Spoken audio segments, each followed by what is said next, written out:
David Santos, thanks for coming on the Sales and Sports podcast. Super excited to have you on. Do you mind giving us a bit of a background to yourself, what you're doing in the tech industry, how you, I guess a bit of a background to who are you and what's your role at the moment? Yeah, they're very happy to be part of this. So like I said, David Santos. I'm from Portugal originally. I'm currently in this SDR role. It's been 5 months, 4 or 5 months. I should be keeping track of this. But yeah, 4 or 5 months. And yeah, my I've got a more technical background. But yeah, I've been doing sales for a while, and I've been enjoying it. It's what I needed. Amazing.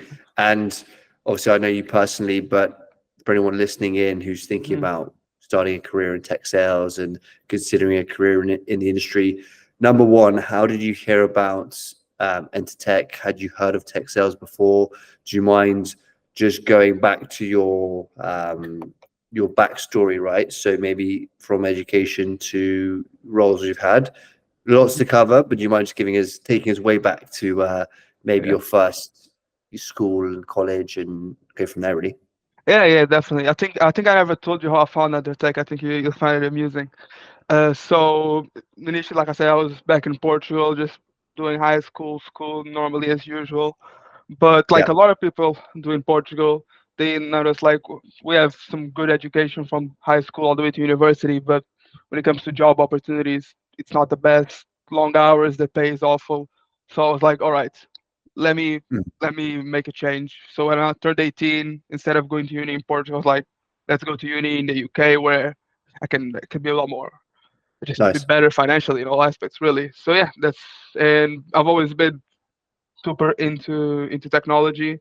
My whole family, my dad's been has been into software development ever since he was young as well. My sister's into cybersecurity. So it was like, all Nice. right, for me it was obvious I'm gonna get into computer science.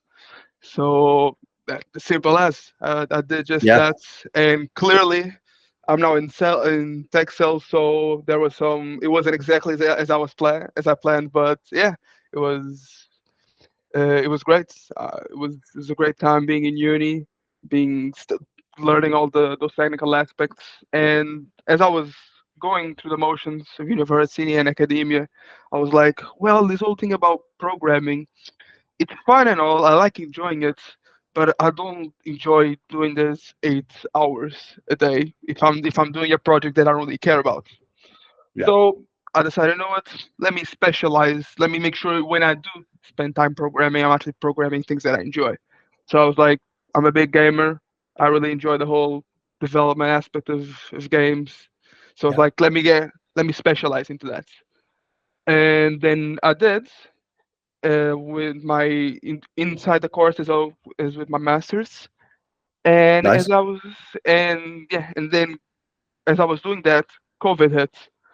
So what happened during those COVID times, I discovered a lot of things about myself.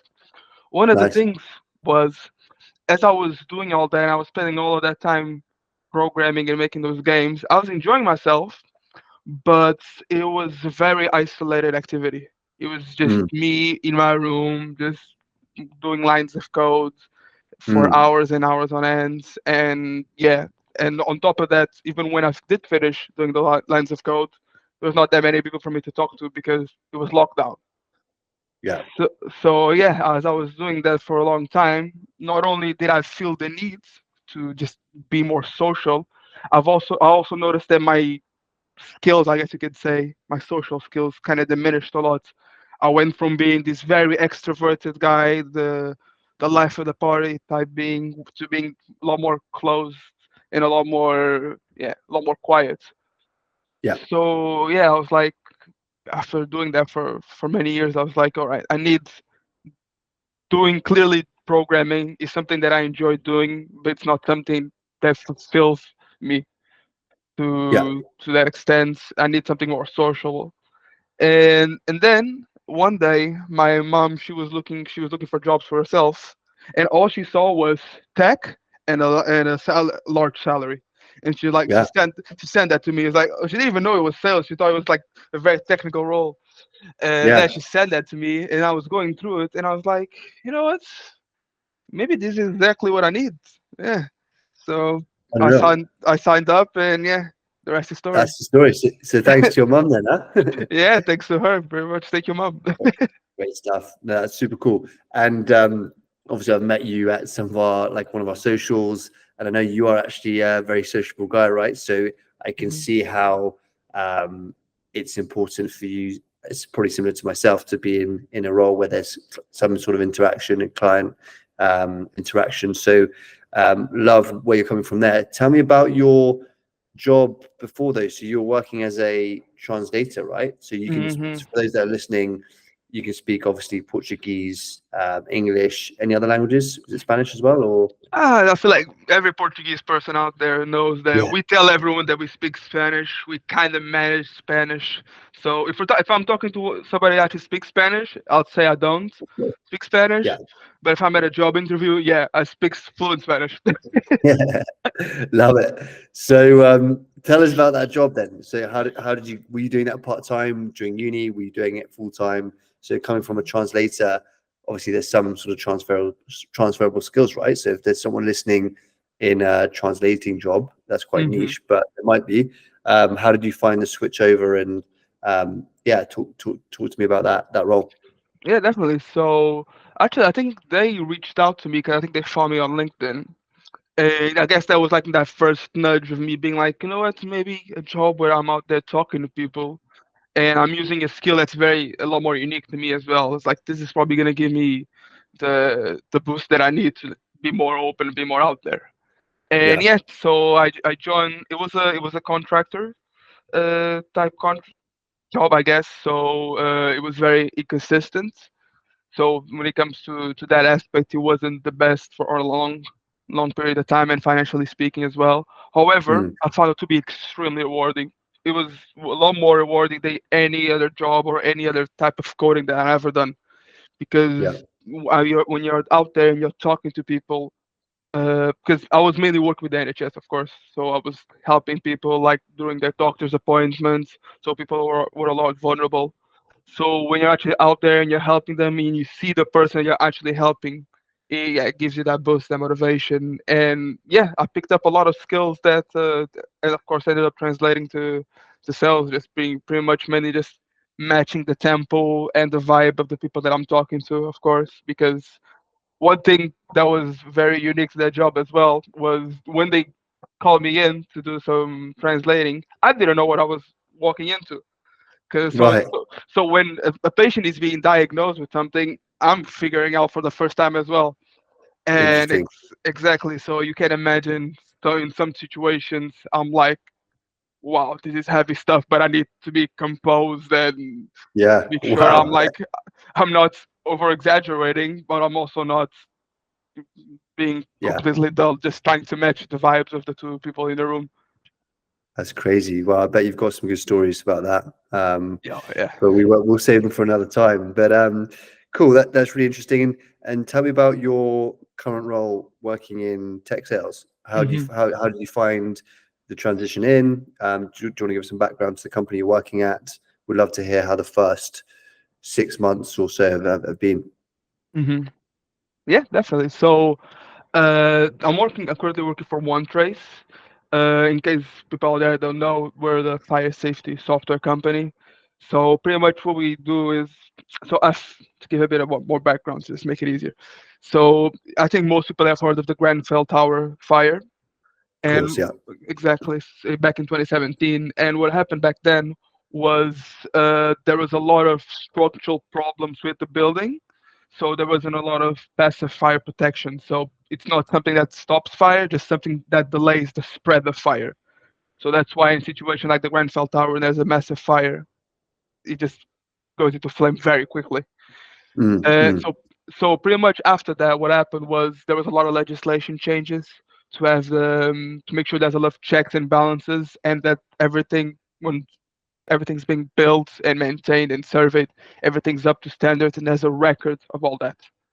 So that's where kind of OneTrace came in, and they created this software tool that kind of helps streamline all that and make sure that every party Uh, that's part of the construction. The clients, the building owners, they see everything. There's completely full traceability.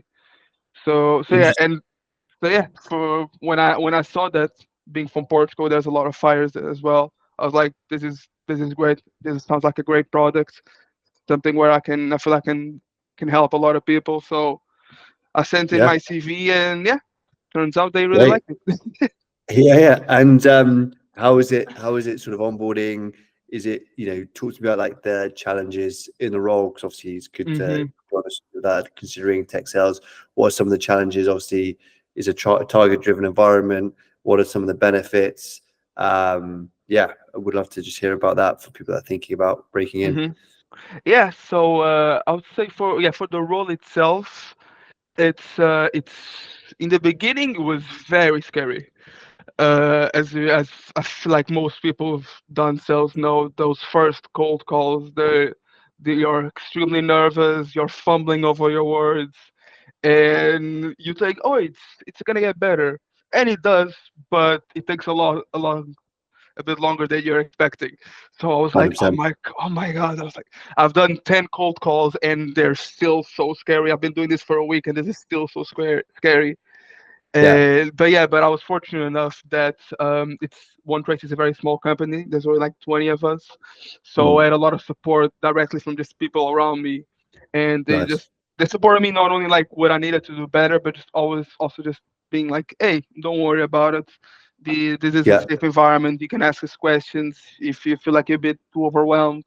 We can help you Amazing. out, and that's what I found to be the key as someone who's new in sales, having Yeah. some any seniority around you that can help you make sure you're doing things right, or is telling you when you're doing things wrong, is just that was the key for me to making sure I was able to progress really.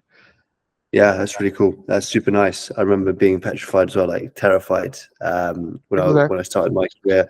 Um, so that's really cool. And how did you find the training that you had on Entr Tech? Like, did you feel that you can be honest as well? Like, did you feel like it prepared you to a certain level where you could come in and sort of understand the industry and sort of hit the ground? Oh yeah, definitely. I mean, to be the it's like because I when I first joined Entr Tech, I was like, this 6 week course, yeah, this is gonna look great on the CV, but how good is it? How good is it really going to be, right? Turns out pretty good. Turns out there's a lot you can learn in 6 weeks, and it gave me all the foundations that I needed really. So, because of course you never really truly know how it's going to be until you get in there, but Yeah, having that not only kind of eases everyone, not only your employees as well as yourself, because it's like, all right, there's this. I know I need to be doing prospecting. I know I need to be blocking time in my calendar. I know I need to be prepared for the common objections. Of knowing this doesn't make me prepared for them, but it makes me yeah, aware of it. So once I'm actually doing the job and I'm failing in certain aspects, I have that guideline being like, oh, this is what I need to get better at. This was a common objection, I guess. So I need to think about this and how to go about it. So in that sense, yeah, Entr Tech helped me immensely. love that, love that. And sort of like advice breaking in. What advice would you give someone who's considering, tech sales or maybe just landed their job? Like, what advice would you give to them? Like any like couple of sentences or bits of advice? Yes, I would say ask questions all the time about everything. That's gonna be useful in pretty much every aspect of your role, really, because when you're gonna join in, you're not gonna be super knowledgeable about the product. Yeah, And so the best thing to do is just go up to the dev team or go up to people in customer support and tell me, how does this work? How does this product work? How is our workflow? How do customers go from sales to support and all that? And ask questions about the industry as well. Because as you can imagine, by my very programmer soft hands, I don't know much about construction. Mhm. So when I'm Yeah, on yeah, a call and people start telling me about this adhesive bat that they use and this type of installation, I'm just like, mate, I'm gonna be completely honest with you. I have no idea what you're talking about. Can you please explain it to me? And believe it or yeah. not, there's one thing people love is to talk about their passion and their job. So they'll explain it away. So True, it's true. so yeah, ask questions and ask as many questions as you want. Don't be don't be scared of looking like you don't know something because nobody does in the beginning. So that's the best thing I can. That's the best advice. That's great advice. I love that. And as it's a sales and sports podcast, I know you're a big football fan. So, yeah, give us a bit of a background to any crossovers, similarities, like who's your team number one, and like, Mhm. are there similarities between the two or not? I'm not gonna lie. I was reading. I know this is a sports podcast, and the sports side of me has been failing me hard. So Yeah, because I'm a Benfica fan, and of course, there's a Portuguese national team as well, and both of them kind of broke my heart a bit this last year. yeah, Yeah, I mean, when it comes to sports, I'm an avid fan of teams and individuals. Unfortunately, I've been mm, doing much myself, but yeah, definitely I remember doing that a lot when I was a kid. yeah, A lot of swimming, a lot of football, and yeah, I would say there's a lot of transferable skills. There's mm. a lot of teamwork, and especially a lot of conflict resolution as well. Because True. believe it or not, sales, yeah, it's very competitive as well within your own company because you're all chasing the same leads, you're chasing the same companies, and being able to communicate if there's any issue or anything that needs to be fixed and do it in a silver manner, in a manner that everybody understands. It's extremely important. And Yeah, if you play football on a regular basis, you know there's always one guy that takes it way too seriously and gets to hit it. So if you know how to true. deal with that guy, you'll be able to deal with your coworkers probably. Yeah, no, I love that. That's great advice. And from a selfish standpoint, won't talk too much, won't rub salt to the wounds. But what do you think it was with Portugal in the Euros? Do you think Ronaldo should have started, or is he past it? Like Past his personally, age. I thought Jota. I'm a big Liverpool fan, right? So I thought Jota should have played some more minutes. So that's one thing about Portugal. And then obviously I'm a Liverpool fan. So do you think Nunes? I think I asked you like 6 months ago about Darwin Nunes. Do you think he's still got it for the Premier League? So yeah, two things: Portugal